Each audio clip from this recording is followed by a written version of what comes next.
Samahan nyo nga kami ngayong araw sa Malibutuwi kasama si Esteron Lolit, si Reliza Ursua at syempre si Uling Girl ng Balayan. Ngayong araw nga mga kapitbahay ko ay na-invite nga tayo sa Malibutuwi para masaksihan ang kanilang Flores de Mayo.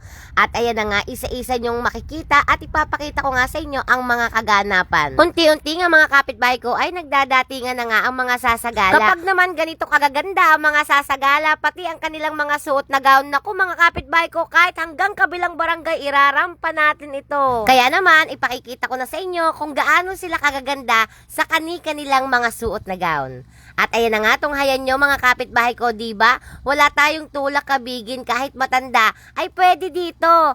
Tuwing buwan nga ng Mayo ay talaga namang lahat yata ng lugar ay nagse-celebrate ng Flores de Mayo.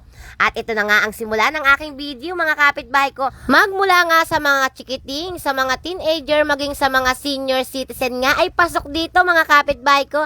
At maraming salamat nga kay Ma'am Annalie sa pag-invite sa amin dito na matunghayan namin ang kaganapan ng Flores de Mayo dito sa kanilang lugar sa Malibutuwi. At buti na nga lamang mga kapitbahay ko ay maganda ang panahon at hindi umulan, dahil kung umulan tingnan nyo naman yung daan, diba?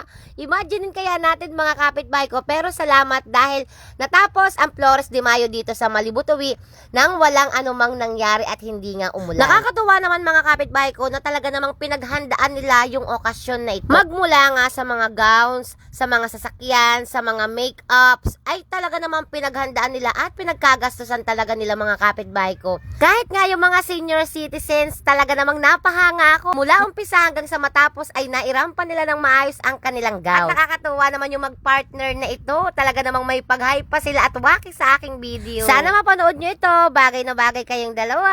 At ngayon ko nga lamang nalaman mga kapitbahay ko na kapag pala ganitong Flores de Mayo ay meron silang tinatawag na hermana. At ang nag-invite nga sa amin dito ay ang hermana nung taong 2005 na si Ma'am Annalie Moreno Cabadin. At mamaya nga mga kapitbahay ko ay doon naman ang punta natin sa Hermana 2026 ngayong taon dito sa Malibutuwi. At ngayon nga isa-isa nyo nang makikita ang Reyna Elena dito sa kanilang lugar. Mula sa mga sasakyan, sa mga gowns, sa mga bulaklak, sa mga make-up ay talaga namang pinagkagastusan nila. Siyempre, hindi mawawala yung kanilang ganda bilang isang Reyna Elena. At ito nga ang huling Reyna Elena ang nakapukaw sa atensyon ng inyong kapitbahay sa sobrang ganda. Hello nga pala sa'yo!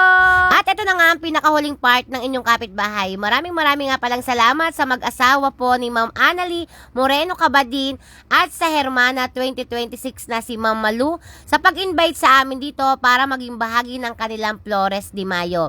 Nakakatuwa naman po na nakarating kami dito at dumayo ng pagkain. Ayan po pala yung sinasabi ko na kapag pala Hermana ka sa inyong lugar, ay ito yung pwede mong gawin ang pakainin ang mga naging bahagi ng Flores de Mayo. Maraming pong salamat Ma'am Malu at Ma'am Annalie sa pag-welcome nyo po sa amin. Sa susunod po ulit, sana po hindi ito ang huli nating pagkikita. Hanggang dito na lamang ang aking video. Salamat!